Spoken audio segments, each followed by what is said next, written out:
नमस्कार दोस्तों, आध्यात्मिक ज्योतिष के माध्यम से आज से अब मैं एक नई सीरीज शुरू करने जा रहा हूं, जिसके अंदर गोपनीय कथाओं को आपके सामने में लाऊंगा, जिसके 5 या 7 पार्ट बनेंगे। तो जो भी व्यक्ति इन पौराणिक कथाओं के बारे में जानना चाहते हैं तो मेरे साथ जुड़े रहें। जो पौराणिक कथाएं हैं इनका विवरण अध्याय 10 के बाद part 1, part 2, part 3, part 4, part 5 इस प्रकार की गति से 5 या 7 वीडियो होंगी, जो कि आपको नई नई प्रकार की गोपनीय कथाओं का विवरण कराएगी। तो जुड़े रहें हमारे साथ। आज हम आपको बताएंगे कि भगवान जी हमारे साथ हैं या नहीं, कैसे पता करें। हमें बचपन से ये बात बताई जाती है कि जब भी कैसी भी परिस्थिति हो, दुख की घड़ी हो, सुख की घड़ी हो, हर घड़ी में भगवान जी हमारा साथ निभाते हैं। लेकिन मन में यह शंका रहती है कि हमने जब भगवान जी को देखा नहीं तो हमें पता कैसे लगे भगवान जी हमारे साथ खड़े हैं या हमारे साथ नहीं है। इसके विषय में कोई ऐसा शंका का समाधान तो होना चाहिए जिससे हम यह ज्ञान प्राप्त कर सकें कि भगवान जी हमारे साथ हैं या नहीं है। तो चलिए वीडियो को शुरू करते हैं कि भगवान जी हमारे साथ हैं या नहीं, कैसे जानें। तो इस वीडियो को लाइक और सब्सक्राइब कर दीजिए और चलिए अब वीडियो शुरू करते हैं। तो इसका जवाब कहाँ है? तो हमारे ही प्राचीन ग्रंथों के अंदर इसका विस्तृत रूप में उल्लेख कहा गया है कि जब भी कोई बच्चा जन्म लेता है, जन्म से पूर्व गर्भ के अंदर 7वें महीने के पश्चात और 9वें महीने के अंदर सर्वप्रथम भगवान जी का वह दर्शन प्राप्त करता है। फिर वो जीव क्या करता है कि भगवान जी से प्रार्थना करता है, प्रभु मुझे नया जीवन मत दीजिए, मुझे इस संसार में पृथ्वी लोक में मत भेजिए, क्योंकि आपके द्वारा जो ये पृथ्वी की रचना की गई है इसके अंदर मनुष्य जैसे ही जन्म लेता है मोह माया के जाल में फंस करके बुरे कर्म में ही लगा रहता है, भगवान जी की भक्ति इत्यादि छोड़ देता है। फिर जब भगवान जी की भक्ति वो नहीं करेगा तो किस प्रकार से उसकी सदगति होगी, उसे मोक्ष कैसे मिलेगा। इसलिए हे प्रभु आप मुझे इस पृथ्वी के ऊपर मत भेजिए।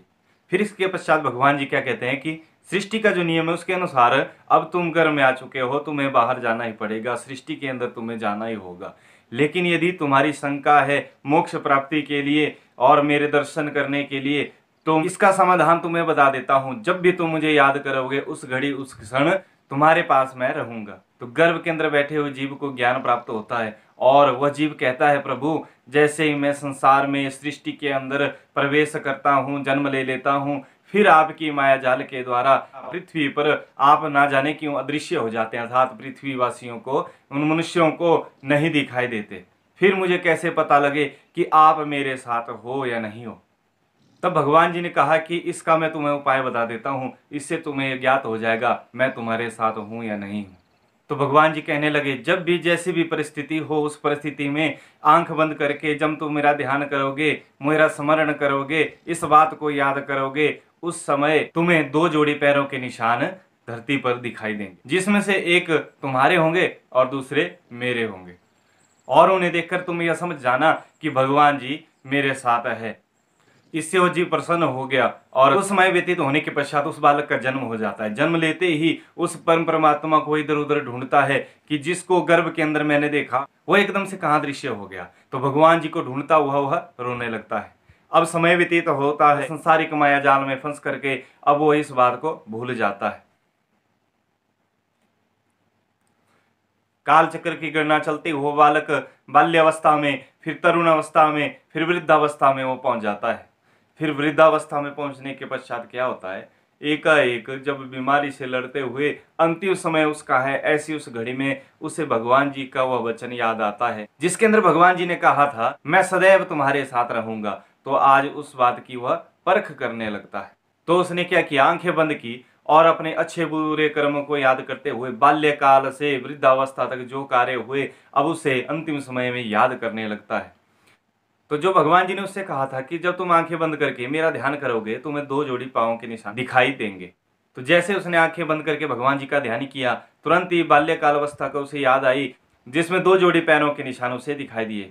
तब तो बड़ा ही प्रसन्न हुआ कि भगवान जी ने सत्य कहा था और भगवान जी सदा ही मेरे साथ बाल्यकाल से खड़े रहे। फिर उसने क्या किया कि बाल्यकाल बीतने के पश्चात फिर आगे चलकर युवावस्था आई, युवावस्था से वृद्धावस्था आई। इस समय जब जब उसे घोर संकट आए तब उसने देखा कि 2 पैरों की जोड़ी की जगह केवल 1 पैर के निशान ही वहां पर थे।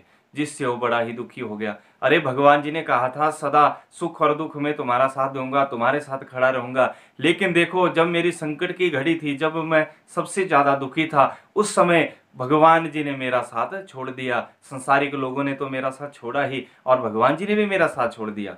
तो दुखी मन से रुदन करता हुआ वह मर जाता है। मरने के पश्चात जब वो भगवान जी से मिला तो भगवान जी से कहने लगा, प्रभु आपने जो वचन दिया था, जब भी तुम आंखें बंद करके मेरा ध्यान करोगे तुम्हें 2 पैरों की जोड़ी के निशान दिखाई देंगे। लेकिन प्रभु आपके पैरों के निशान तो मुझे दिखाई दिए, लेकिन जब जब संकट की घड़ी आई, जब जब मुझे आपकी सबसे ज्यादा जरूरत थी, जब संसारिक लोगों ने भी मेरा परित्याग कर दिया, ऐसी उस घड़ी में आपने भी मेरा परित्याग कर दिया। उस समय मुझे केवल 1 जोड़ी पैरों के निशान ही दिखाई दिए, ऐसा क्यों किया प्रभु? तब भगवान जी हंस करके बोलने लगे, अरे पुत्र तुम नहीं जानते हो उस समय क्या हुआ। जिस समय तुम्हारे ऊपर घोर विपदा आई, घोर संकट आए, संकट की उस घड़ी के अंदर क्या हुआ कि मुझे तुम्हारे ऊपर बड़ी ही दया आ गई, और दया करके मैंने तुम्हें अपनी गोद में उठा लिया। और जिस पैरों के चिन्हों की तुम बात कर रहे हो वह तुम्हारे नहीं, मेरे पैरों के चिन्ह थे, क्योंकि तुम तो मेरी गोदी में बैठे थे। तुम्हारे पैरों के चिन्ह तो धरती पर नहीं आने थे। मैंने तुम्हें अपनी गोद में उठाया था ताकि तुम कष्टों से बाहर निकल सको और संघर्ष करते हुए आगे बढ़ सको, जीवन यापन कर सको। तो सीधी सी बात है दोस्तों, आपके साथ भी यह सब होता है। हम सोचते हैं ना जाने कितना बड़ा घोर संकट हमारे ऊपर आने वाला है, या बहुत बड़ी परेशानी है, इसे हम हल नहीं कर सकते। और ना जाने क्यों जब वो परेशानी बीत जाती है हम सोचते हैं जितना हमने सोचा था उससे तो बहुत छोटी थी, क्योंकि उस परेशानी, उस संकट की घड़ी को हम नहीं जानते हैं कि कौन से देवता, कौन से हमारे इष्टों ने आगे खड़े होकर के उस संकट की घड़ी से हमें बाहर निकाल लिया। तो यही प्रमाण है, जब आपके ऊपर बड़े बड़े संकट आते हैं, संकट की उस घड़ी में जब संसारिक लोग भी आपका साथ छोड़ देते हैं, ऐसी उस घड़ी में जो आपका साथ देता है, जो आपको इस मुश्किल की घड़ी में मेहनत करते हुए, कठिन परिश्रम करते हुए, संघर्ष करते हुए जीवन यापन का रास्ता बताता है, वही तो परम परमात्मा होता है।